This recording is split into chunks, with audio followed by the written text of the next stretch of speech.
ಎಲ್ಲ SSLC FA2 ಎಕ್ಸಾಮ್ಗೆ preparation ಮಾಡ್ತಿರುವಂಥ ಎಲ್ಲ 10ನೇ ತರಗತಿ ವಿದ್ಯಾರ್ಥಿಗಳಿಗೆ ನಮ್ಮೊಂದು ಯೂಟ್ಯೂಬ್ ಚಾನಲ್ಗೆ ಸ್ವಾಗತ ಅಂತ ಹೇಳ್ತಾ, ಸೊ ತುಂಬ ವಿದ್ಯಾರ್ಥಿಗಳು ಕೇಳ್ತಾ ಇದ್ದಾರೆ, ಸೊ FA2ಗೆ ಸಂಬಂಧಪಟ್ಟಿದಂತೆ ಕ್ವಶನ್ ಪೇಪರ್ನ ಅಪ್ಲೋಡ್ ಮಾಡಿ ಅಂತ. ಸೊ ಆಲ್ರೆಡಿ ನಾನು ತುಂಬಾ ವಿಡಿಯೋ ಮಾಡಿದ್ದೀನಿ. ಸೊ ಆಲ್ಮೋಸ್ಟ್ ಎಲ್ಲ ಕ್ವಶನ್ ಪೇಪರ್ನ ಅಪ್ಲೋಡ್ ಮಾಡಿದೆ.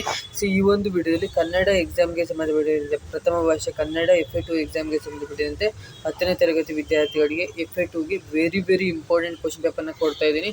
ಸೊ ಆಲ್ರೆಡಿ ಒಂದು ಕ್ವಶನ್ ಪೇಪರ್ನ ಅಪ್ಲೋಡ್ ಮಾಡಿದ್ದೀನಿ. ಇದು ಸೆಕೆಂಡ್ ಕ್ವಶನ್ ಪೇಪರ್. ಇದು ವೆರಿ ಇಂಪಾರ್ಟೆಂಟ್ ಕ್ವಶನ್ ಪೇಪರ್ ಅಂತಲೇ ಹೇಳ್ಬೋದಾಗಿದೆ.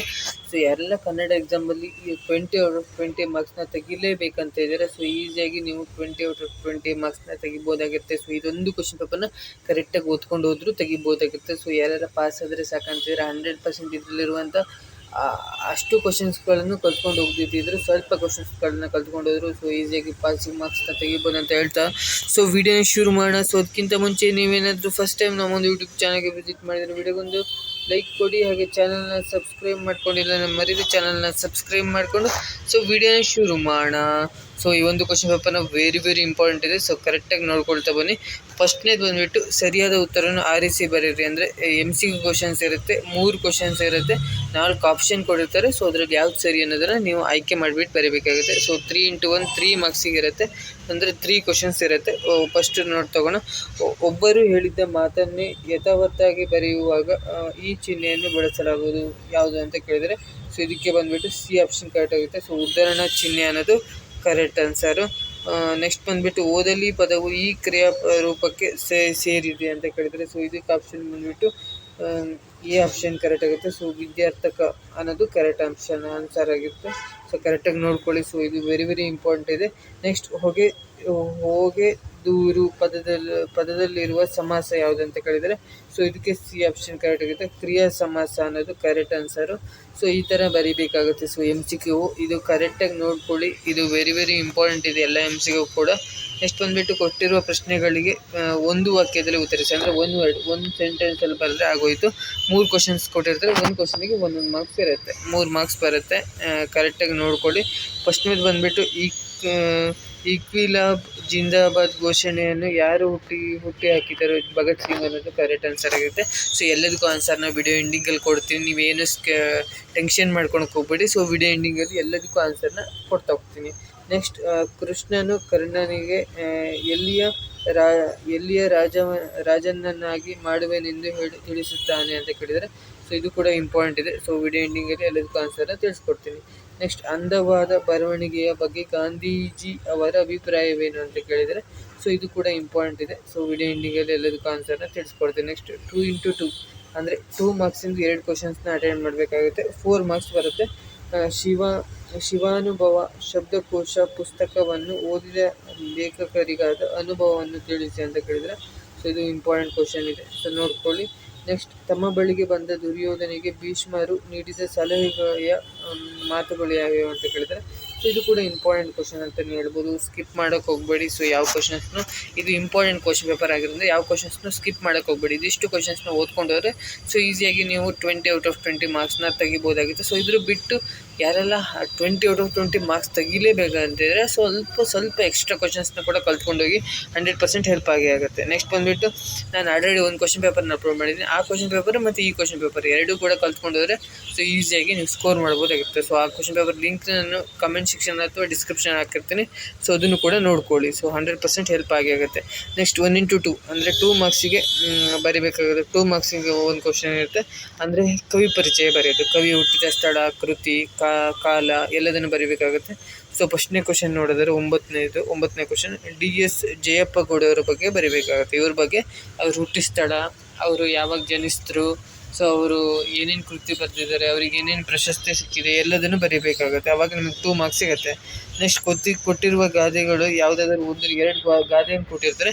ಸೊ ಅದರಲ್ಲಿ ಯಾವುದಾದ್ರು ಒಂದು ಗಾದೆಯನ್ನು ಬರೀಬೇಕಾಗುತ್ತೆ. ಕೂಡಿ ಬಾಳಿದರೆ ಸ್ವರ್ಗ ಸುಖ ಮತ್ತು ಮಾತೆ ಮುತ್ತು ಮಾತೆ ಮೃತ್ಯು ಅನ್ನೋದು. ಸೊ ಎರಡರಲ್ಲಿ ಯಾವುದಾದ್ರು ಒಂದು ಬರೆದ್ರೂ ಆಗುತ್ತೆ.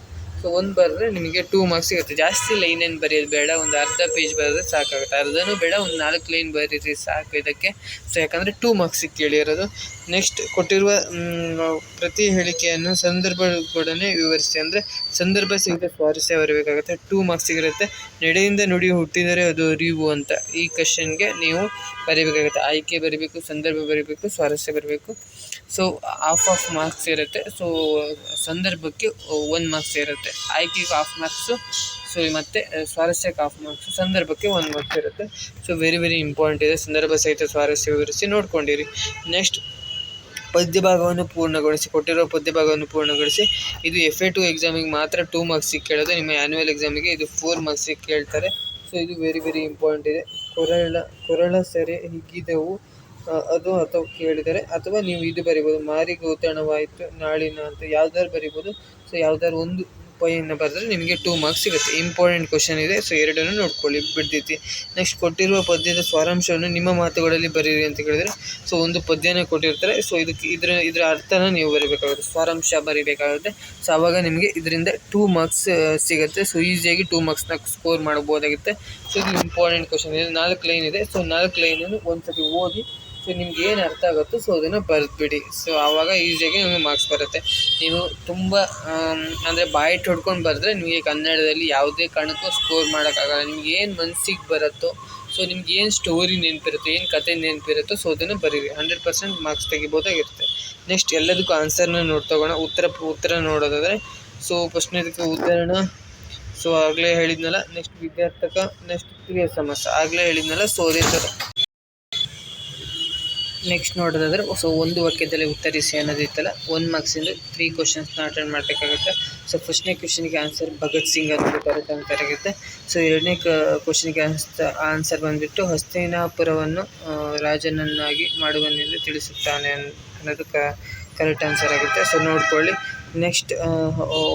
ನೆಕ್ಸ್ಟ್ ಈ ಕ್ವಶನಿಗೆ ಬಂದುಬಿಟ್ಟು ಸೊ ಈ ಥರ ಬರೀಬೇಕಾಗುತ್ತೆ. ಸೊ ಅಂದವಾದ ಬೆಳವಣಿಗೆ ಉತ್ತಮ ಶಿಕ್ಷಣ ಅಂಶ ಮತ್ತು ಇದನ್ನು ಪ್ರತಿಯೊಬ್ಬ ಯುವಕನು ಯುವತಿಯು ತಿಳಿದುಕೊಳ್ಳಬೇಕು ಎನ್ನುವುದು ಗಾಂಧೀಜಿಯವರ ಅಭಿಪ್ರಾಯ ಅನ್ನೋದು ಕರೆಕ್ಟ್ ಆನ್ಸರ್ ಆಗುತ್ತೆ. ಸೊ ಇದು ವೆರಿ ಇಂಪಾರ್ಟೆಂಟ್ ಇದೆ. 3 ಕ್ವಶನ್ ಕೂಡ ಕರೆಕ್ಟಾಗಿ ನೋಡ್ಕೊಳ್ಳಿ. ಇವು 3 ಕ್ವಶನ್ಸ್ಗಳನ್ನು ಕಲ್ತ್ಕೊಂಡಿರಿ. ನೆಕ್ಸ್ಟ್ 2 ಮಾರ್ಕ್ಸಿಗೆ ಈ 2 ಕ್ವಶನ್ಸ್ನ ಓದ್ಕೊಳ್ಳಿ. ಸೊ ಇದಕ್ಕೆ ಆನ್ಸರ್ನ ನೀವು ಕರೆಕ್ಟಾಗಿ ಓದ್ಕೊಳ್ಳಿ. ನಾನು ಎಲ್ಲದನ್ನು ಓದಿ ಎಕ್ಸ್ಪ್ಲೇನ್ ಮಾಡ್ತಾ ಹೋಗೋಣ. ಸೊ ವಿಡಿಯೋದಲ್ಲಿ ಜಾಸ್ತಿ ಆದರೆ ನೀವು ವಿಡಿಯೋನ ಸ್ಕಿಪ್ ಮಾಡ್ತೀರಿ, ವಿಡಿಯೋನ ಕಂಪ್ಲೀಟಾಗಿ ನೋಡೋಲ್ಲ. ಸೊ ಅದಕ್ಕೋಸ್ಕರ ಹೇಳ್ತಿರೋದು. ಸೊ ಆನ್ಸರ್ ಅಂತ ಇದೆಯಲ್ಲ, ಸೊ ಎರಡನ್ನೂ ನೋಡ್ಕೊಳ್ಳಿ. ಸೊ ಈ ಕ್ವಶನ್ ಯಾವುದು, ಶಿವಾನುಭವ ಶಬ್ದಕೋಶ ಪುಸ್ತಕವನ್ನು ಓದಿದ ಲೇಖಕರಿಗಾದ ಅನುಭವವನ್ನು ತಿಳಿಸಿ ಅಂತ ಇದ್ದರೆ, ಸೊ ಇದು 4 ಲೈನ್ ಇದೆ. ಸೊ 4 ಲೈನನ್ನು ಕಲ್ತ್ಕೊಳ್ಳಿ.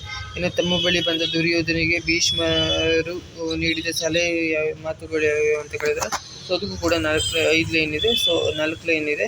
ಸೊ 4 ಲೈನನ್ನು ಕರೆಕ್ಟಾಗಿ ಕಲ್ತ್ಕೊಳ್ಳಿ. ಸೊ ವೆರಿ ಇಂಪಾರ್ಟೆಂಟ್ ಇದೆ. ಸೊ ವಿಡಿಯೋನ ಪಾಸ್ ಮಾಡಿಕೊಂಡು ಸ್ಕ್ರೀನ್ಶಾಟ್ನ ತೆಗೆದುಕೊಳ್ಳಿ, ಅಥವಾ ಸೊ ಒಂದು ಕಡೆ ಬರೆದಿಟ್ಕೊಳ್ಳಿ. ಎಲ್ಲದನ್ನು ವೆರಿ ಇಂಪಾರ್ಟೆಂಟ್ ಆಗುತ್ತೆ. ನೆಕ್ಸ್ಟ್ ಕವಿ ಪರಿಚಯ ಬಂದುಬಿಟ್ಟು 2 ಮಾರ್ಕ್ಸಿಗೆ ಇರುತ್ತೆ. ಸೊ CDS ಜಯಪ್ಪ ಗೌಡರ ಬಗ್ಗೆ ನೀವು ಬರೀಬೇಕಾಗುತ್ತೆ.